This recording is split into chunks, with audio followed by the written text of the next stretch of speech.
Who is Dane? Yeah, I'm a father. I have 6 children.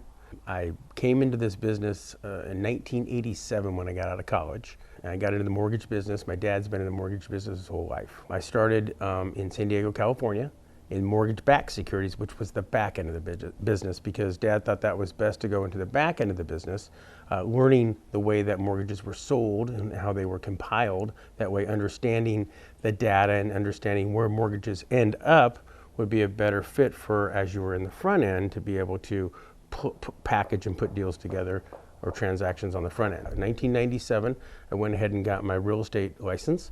So I saw that having the real estate and having the mortgage, combining those services together, was a really good fit, good competitive advantage. And so we started down that road. I really want to talk about why. Why did we decide to do a mortgage business alongside a real estate business? Real estate is tough enough on its own. Lending is tough enough. So why would you have a real estate company and a mortgage company?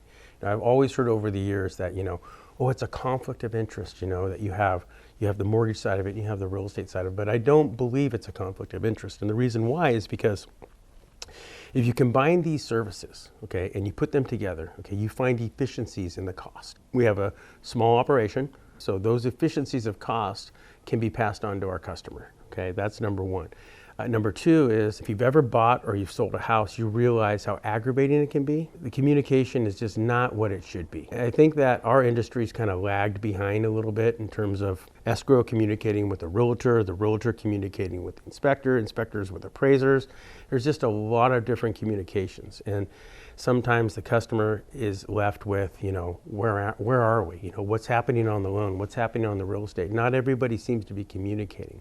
So for not only for the efficiency in terms of the cost, in terms of the transaction, it's a much smoother transaction when we have it all in-house. So when you combine the services with the real estate and with the mortgage services and you put that together, you find a very efficient process, a competitive advantage definitely in terms of, because the cost to produce is so much lower, and we control the environment more than if you were just a number somewhere else.